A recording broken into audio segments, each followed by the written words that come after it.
Movie open scene లో bus stand లోపల ticket counter వద్ద నిల్చొని ఉన్న ఒక స్పెట్స్ అబ్బాయిని చూపిస్తారు. అతను ఎక్కడికి వెళ్ళాలి, ఎటు వెళ్లాలో అర్థం కాక టికెట్ తీసుకోకుండా ఉంటాడు. ఆ సమయంలో ఒక బస్సు ఒక ఊరికి వెళ్ళబోతుందని బస్టాండ్ లో అనౌన్స్ చేస్తారు. అది విన్న స్పెట్స్ అబ్బాయి అదే బస్సులో వెళ్లాలని టికెట్ తీసుకొని బస్సులో కూర్చుంటాడు. అప్పుడు అతని పక్క సీట్ లో అతనిలాగే ఉండే మరొక అబ్బాయి కూర్చుంటాడు. ఇక వాళ్ళిద్దరి మధ్య మంచి పరిచయం ఏర్పడుతుంది. కొద్ది సమయం తర్వాత వీళ్ళిద్దరు వెళ్తున్న బస్ కి ప్రాబ్లం రావడంతో రోడ్డు మీద ఆగిపోతుంది. అప్పుడు వాళ్ళిద్దరూ ఎలాగో ఇంత దూరం వచ్చాం, బస్ ఎప్పుడు రిపేర్ అవుతుందో తెలియదని అక్కడే దగ్గరలో కార్ రెంట్కి ఇచ్చే ప్రాంతానికి వెళ్లి ఒక కార్ ని రెంట్కి తీసుకుంటారు. ఇక ఇద్దరు కలిసి జాలీగా కారులో వెళ్తూ ఒకరికొకరు పర్సనల్ లైఫ్ గురించి మాట్లాడుకుంటూ ఉంటారు. అయితే వీళ్ళిద్దరు మాట్లాడుకునే మాటల్లో ఇంట్లో గొడవ పడి బయటికి వచ్చారని తెలుస్తుంది. అలా ఇద్దరు మాట్లాడుకుంటూ ఉండగా సడన్ గా కార్ టైరు ఊడిపోతుంది. దాంతో ఇద్దరు కారు దిగుతారు. అప్పుడు స్పెట్స్ అబ్బాయి నిలబడి చూస్తూ ఉండగా మరో అబ్బాయి కార్ టైర్ ని ఫిక్స్ చేస్తూ ఉంటాడు. ఆ సమయంలో వాళ్ళ వైపు ఒక కారు ఫాస్ట్ గా వస్తూ ఉండగా ఇక్కడే ఒక ట్విస్ట్ రివీల్ అవుతుంది. అదేమిటంటే వేగంగా వచ్చే కారుని స్పెట్స్ అబ్బాయి చూసి చాలా కూల్ గా టైర్ పిక్ చేస్తున్న అబ్బాయి దగ్గరికి వెళ్లి అతనితో, నువ్వు నేను చూడడానికి ఒకేలా కనిపిస్తున్నాం, మన ఇద్దరిలో తేడా ఏం లేదని చెప్పి ఫాస్ట్ గా వచ్చే కారు మీదకి ఆ అబ్బాయిని తోసిస్తాడు. అప్పుడు ఆ అబ్బాయిని ఢీకొట్టిన కారు పల్టి కొట్టేసరికి అందులో ఉన్న డ్రైవర్ చనిపోతాడు. ఇక స్పెట్స్ అబ్బాయి కొన ఊపిరితో ఉన్న అబ్బాయి దగ్గరికి వెళ్లి పక్కనున్న రాయితో అతని ముఖం మీద కొట్టి చంపేస్తాడు. ఇంకా అతని చేతి వేళ్ళని పిచ్చి పిచ్చిగా చేసి ముఖంని గుర్తుపట్టని విధంగా చేస్తాడు. తర్వాత స్పెట్స్ అబ్బాయి తన ఐడెంటిటీకి సంబంధించిన కార్డ్స్ ని అతని ప్యాకెట్ లో పెట్టి అతనికి సంబంధించిన ఐడెంటిటీ కార్డ్స్ ని తీసుకొని అతని ఐడెంటిటీతో బ్రతకడానికి అక్కడి నుండి వెళ్ళిపోతాడు. ఈ సంఘటన 1983లో జరిగింది. ఆ సంవత్సరం నుండి చాలా మంది మిస్ అయి ముఖం గుర్తుపట్టని విధంగా చేతివేళ్లు నుజ్జు నుజ్జాయి బాడీస్ దొరికాయని, ఆ కేసులు ఇంకా పెండింగ్ లోనే ఉన్నాయని న్యూస్ పేపర్ లో ఇస్తారు. సీన్ కట్ చేస్తే మూవీని కొన్ని సంవత్సరాల ముందుకి చూపిస్తారు. ఓపెన్ సీన్ లో ఒక బిల్డింగ్ కన్స్ట్రక్షన్ జరిగే టైంలో ఒక గొయ్యి తవ్వుతూ ఉండగా గుర్తుపట్టని విధంగా ఉండే ఒక డెడ్ బాడీ బయటపడుతుంది.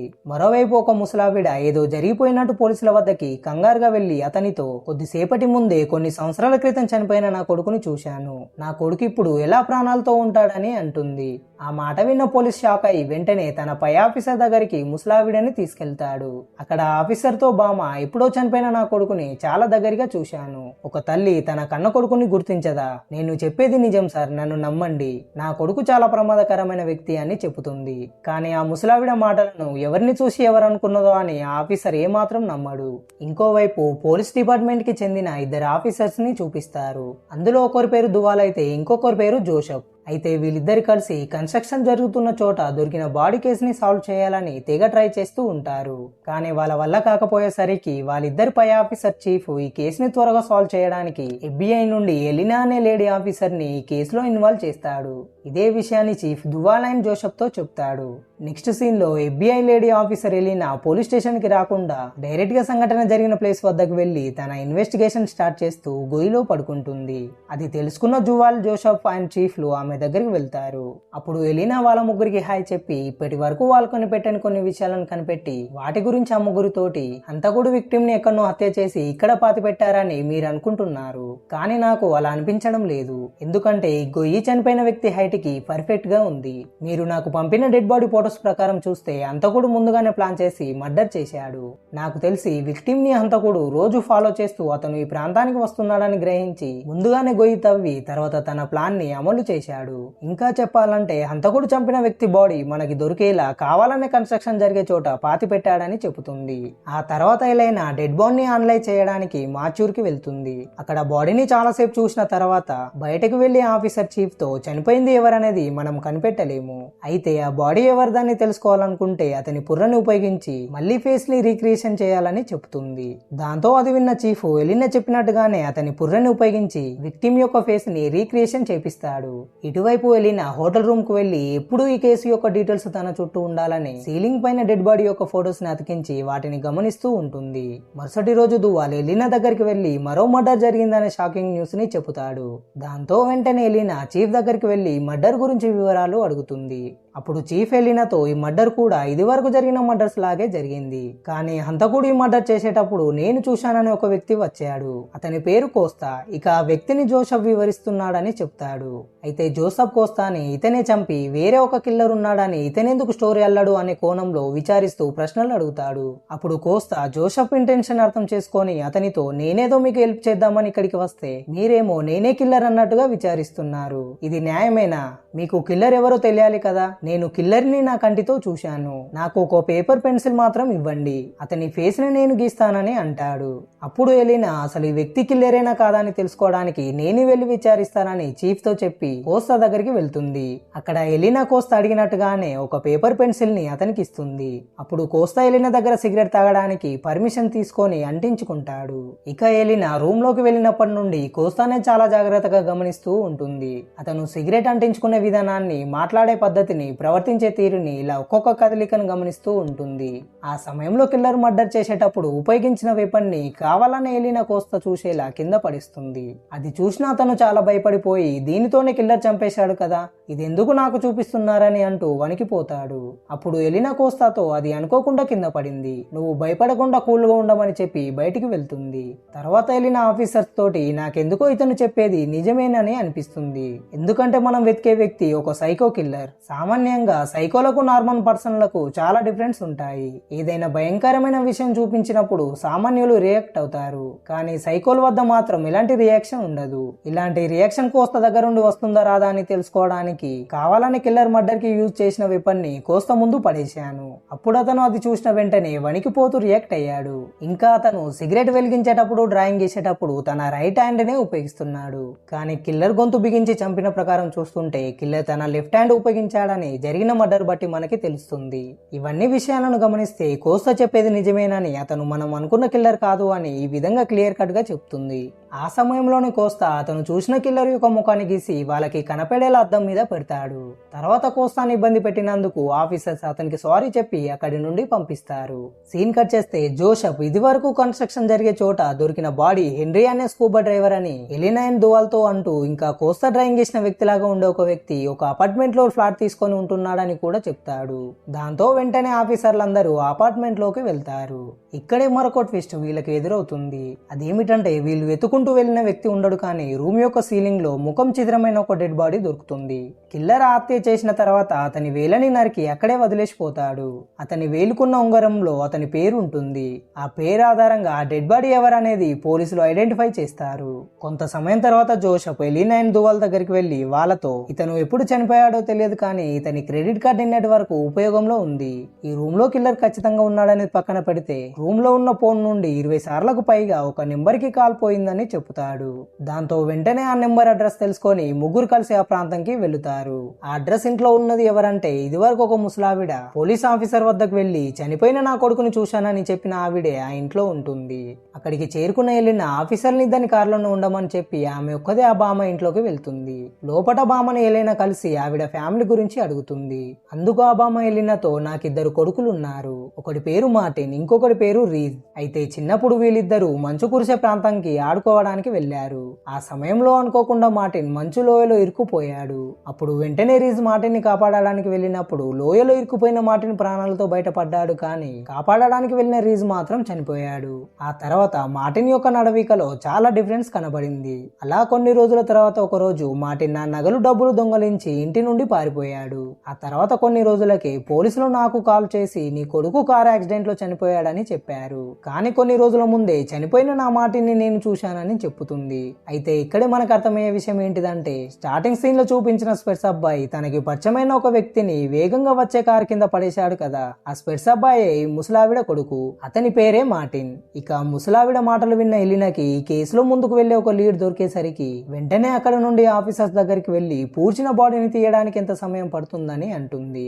ఇంతకీ వీళ్ళు ఎవరి బాడీని తవ్వి తీస్తున్నారని చూస్తే 1983లో మార్టిన్ కి పరిచయమైన వ్యక్తిని మార్టిన్ చంపేశాడు కదా, ఆ పరిచయమైన వ్యక్తి బాడీని వీళ్ళు బయటికి తీస్తారు. ఎందుకంటే ఆ బామ్మ చెప్పిన మాటల్లో ఎలినాకి కొన్ని సందేహాలు రావడంతో చనిపోయిన వాడు మార్టినేనా కాదా అని పూడ్చిన బాడీని బయటికి తీసి ల్యాబ్ కి పంపిస్తారు. చివరికి ల్యాబ్ టెస్ట్ లో తెలిసింది ఏమిటంటే చనిపోయింది మార్టిన్ కాదు, అతను వేరే వ్యక్తి అని తెలుస్తుంది. ఇక ఈ విషయం అర్థం చేసుకున్న ఎలినా ఆఫీసర్స్ అందరినీ పిలిచి మీటింగ్ అరేంజ్ చేస్తుంది. అప్పుడు వాళ్ళందరితో ఎలినా 1983లో మార్టిన్ తనలా ఉండే ఒక వ్యక్తిని చంపేసి అతని ఐడెంటిటీతో బ్రతకడం స్టార్ట్ చేశాడు. అలా ఒకరి ఐడెంటిటీతో చాలా రోజులు బ్రతుకుతే ఎక్కడ పోలీసులకు దొరికిపోతాడని అనుకొని ఒకరి తర్వాత ఒకరిని చంపుకుంటూ వస్తున్నాడు. ఇక ఆ రోజు నుండి మొదలైన హత్య నుండి ఈ రోజు వరకు జరిగిన హత్య వరకు ఒకే ప్యాటర్న్ లో ఉన్నందున మనం వెతికే కిల్లర్ ఖచ్చితంగా మార్టినే అయి ఉంటాడు. మార్టిన్ చాలా తెలివిగా తనలా ఉండే వ్యక్తులను చంపేసుకుంటూ వాళ్ళ ఐడెంటిటీతోనే బ్రతుకుతున్నాడు. సో ఖచ్చితంగా కిల్లర్ మార్టినే అని ఆఫీసర్ ఆఫీసర్లందరికీ ఈ విధంగా క్లియర్ గా ఎక్స్ప్లెయిన్ చేస్తుంది. సీన్ కట్ చేస్తే ఇది వరకు ఒక కత్తిలో సాక్ష్యం చెప్పిన కోస్తా వర్క్ చేసే ఆఫీస్ లో ఎవరో దూరి వస్తువులని చిందరవందంగా పడేశారని కోస్తా పోలీసులకి కాల్ చేసి చెబుతాడు. దాంతో పోలీసులతో పాటు ఎలినా కూడా కోస్తా దగ్గరికి వెళుతుంది.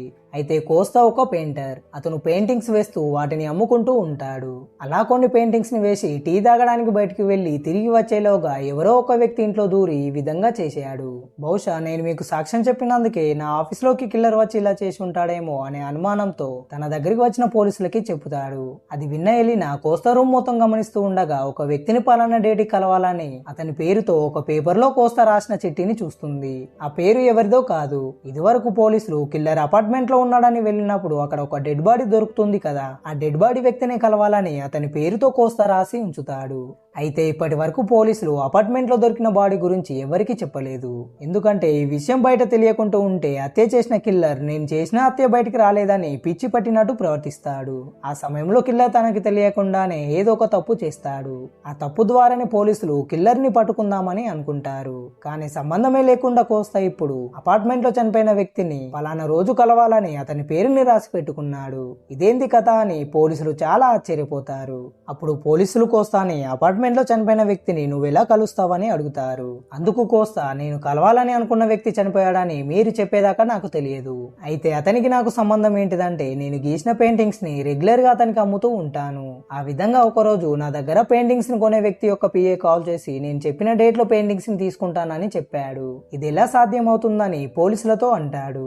అది విన్న ఎలైనా ఆలోచించి కోస్తాతోటి నువ్వు కిల్లర్ కి వ్యతిరేకంగా సాక్ష్యం చెప్పినందుకు పెయింటింగ్స్ కొనే వ్యక్తి లాగా వచ్చి నేను చంపాలని అనుకుంటున్నాడు.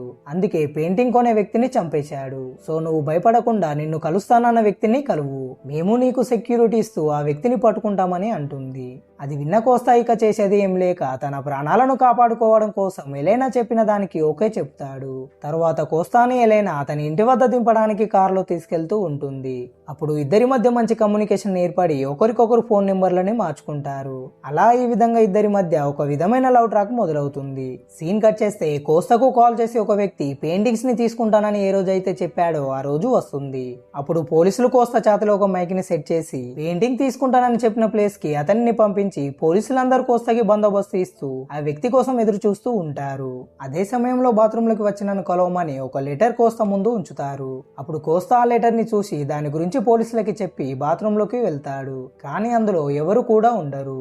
అప్పుడు పోలీసులు మనం వేసిన ప్లాన్ ఆ వ్యక్తికి తెలిసిపోయిందేమో, అందుకే కోస్తాని కలవకుండా పారిపోయాడేమో, ఇక మనం ఎంత వెయిట్ చేసినా లాభం లేదని వేసిన ప్లాన్ నుండి డ్రాప్ అవుతారు.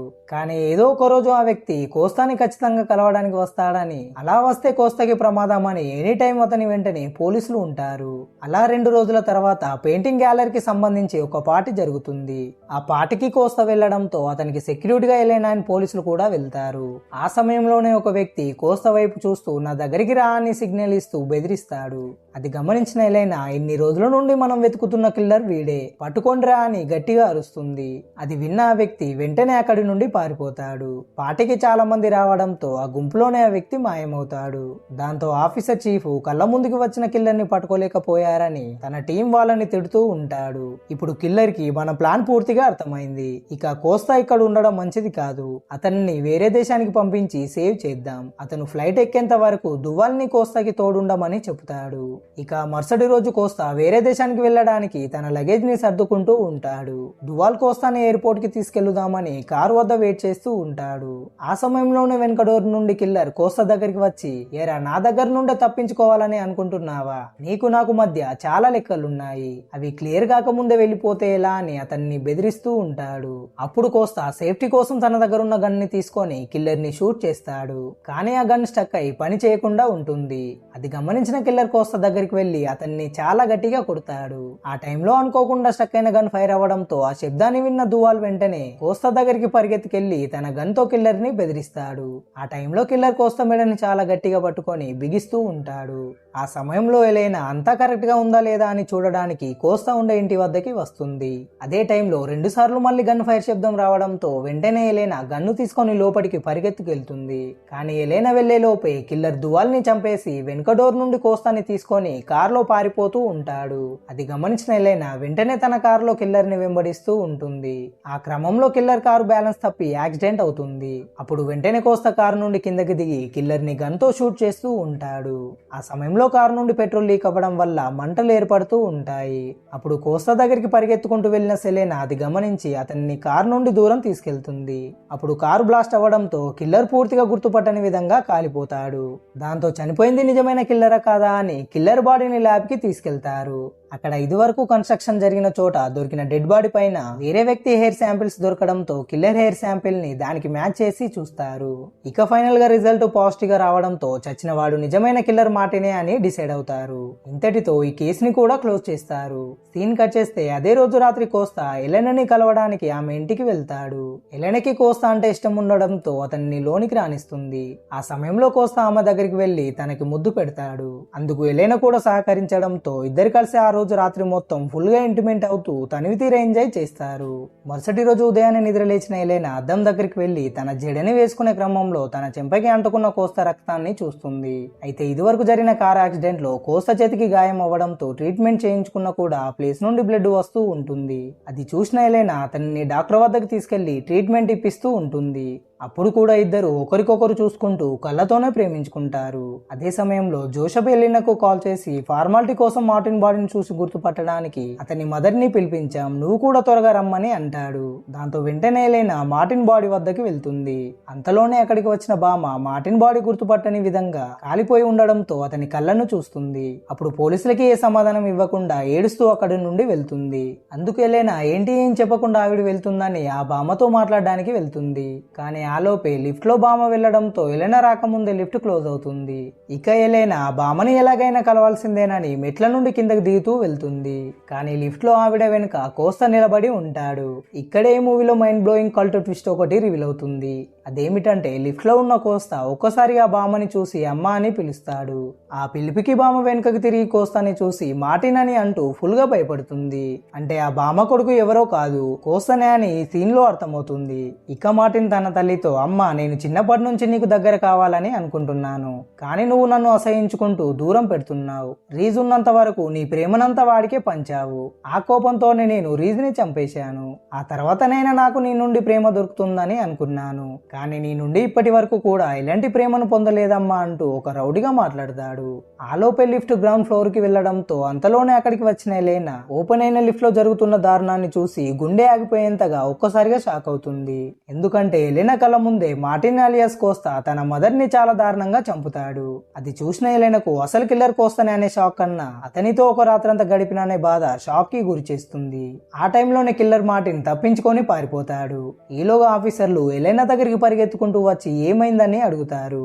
అందుకు ఎలెనా మనం మోసపోయాం, ఇన్ని రోజుల నుండి ఎవడని మంచివాడని నమ్మామో వాడే అసలైన కిల్లర్ కోస్తా అని చెప్తుంది. అది విన్న ఆఫీసర్స్ వెంటనే మార్టిన్ అలియాస్ కోస్తాని పట్టుకోవడానికి వెళ్తారు. కానీ అప్పటికే మార్టిన్ తప్పించుకొని పారిపోతాడు.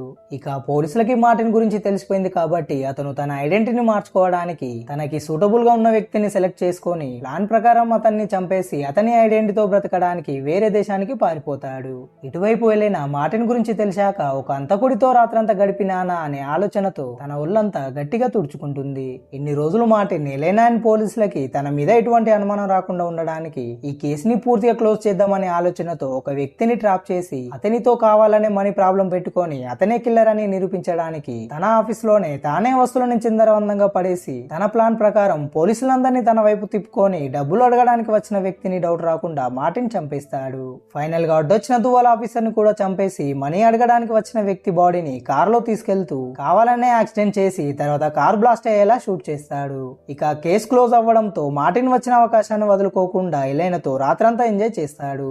అంతా కరెక్ట్ గా ఉన్న టైంలో మార్టిన్ అతనికి ఉన్న సైకోతనంతో తల్లి పట్టించుకోవడం లేదని ఎలెనా ముందే చాలా దారుణంగా ఆవిడని చంపేసి దొరికిపోతాడు. ఇక ఎలెనా మార్టిన్ నమ్మి అతనికి సర్వం ఇచ్చాక అసలు కిల్లర్ మార్టిన్ అని తెలియడంతో ఆ బాధ తట్టుకోలేక తను చేస్తున్న జాబ్ వదిలేసి ఒంటరిగా బ్రతకడానికి వేరే ప్రాంతానికి వెళ్ళిపోతుంది. సీన్ కట్ చేస్తే మూవీని 7 నెలల ముందుకి తీసుకెళ్తారు. ఇక్కడే మరొక ట్విస్ట్ ఏంటిదంటే ఎలెనా మార్టిన్ తో ఇంటిమేట్ అవ్వడం వల్ల ఆమె ప్రెగ్నెంట్ అవుతుంది. ఆమె ఎవరు లేని ఒక నిర్మానుషమైన ప్రాంతంలో ఒంటరిగా తన జీవనాన్ని గడిపేస్తుంది. అలా ఉండగా ఒకరోజు మార్టిన్ ఎలెనా ముందుకు రూముకు వచ్చి ఆమెకు షాక్ ఇస్తాడు. ఏదో ఒక రోజు మార్టిన్ వస్తాడని ఎలెనా తను ఉండే ఇంట్లో గన్స్ ని కత్తులని ఏర్పాటు చేసి పెట్టింది. కానీ మార్టిన్ వాటన్నింటిని గమనించి ఎలెనాకి దొరకకుండా ముందుగానే తీసేస్తాడు. ఆ సమయంలో ఎలెనా మార్టిన్ ని ఏం చేయలేకపోతుంది. ఇక మార్టిన్ తన క్రూరత్వాన్ని నిరూపించడానికి ఎలెనాని అన్ని రకాలుగా హింసిస్తూ అక్కడే ఉన్న ఒక కత్తెరతో ఆమె కడుపులో పొడుస్తాడు. అప్పుడు ఎలెనా అదే కత్తెరని తీసుకొని మార్టిన్ గుండెలో పొడుస్తుంది. ఇక్కడే మైండ్ బ్లోయింగ్ ఫైనల్ ట్విస్ట్ ఒకటి రివీల్ అవుతుంది. అదేమిటంటే మార్టిన్ ఆమెను పొడిచినప్పుడు ఆమె ఎటువంటి ప్రాణాపాయం లేకుండా నార్మల్ గా ఉంటుంది. కానీ ఎలెనా మార్టిన్ ని పొడిచినప్పుడు అతను ప్రాణం పోయే పరిస్థితిలో ఉంటాడు. ఇదెక్కడి విచిత్రం అని చూస్తే ఎలెనా అసలు ప్రెగ్నెంట్ కాదని తెలుస్తుంది. ఆమె మార్టిన్ ని తన వద్దకి వచ్చేలా ప్రెగ్నెంట్ లా డ్రామా చేసి అతన్ని ఎలెనా తన ఉచ్చులో పడేలా చేసి ఈ విధంగా మార్టిన్ ని పొడిచి చంపేస్తుంది. ఇదంతా ఎలెనా పోలీసుల యొక్క ఫుల్ పవర్స్ తో ఈ విధంగానైనా చేస్తే మార్టిన్ వస్తాడని 7 నెలలుగా ఒక ప్లాన్ ప్రకారం ఒంటరిగా గర్భిణిలా జీవించింది. ఇక ఫైనల్ గా కిల్లర్ చనిపోవడంతో ఎలెనా జోసెఫ్ కి కాల్ చేసి మన ప్లాన్ సక్సెస్ అయింది, వచ్చి బాడీని కలెక్ట్ చేసుకోండి అని చెప్పి ఈ విధంగా క్రూరమైన ఒక హంతకుడి కథను ముగిస్తుంది. ఇక ఈ సీన్ తోనే మూవీ ఎండ్ అవుతుంది. ఈ వీడియో మీకు నచ్చినట్లయితే ఒక లైక్ చేసి ఈ మూవీ మీద మీకు కలిగిన ఒపీనియన్ ని తప్పకుండా కామెంట్ చేయండి. మరిన్ని ఇటువంటి ఇంట్రెస్టింగ్ స్టోరీల కోసం ఛానల్ ని సబ్స్క్రైబ్ చేసుకొని నోటిఫికేషన్ ఆల్ లో ఉంచుకోండి. Thanks for watching.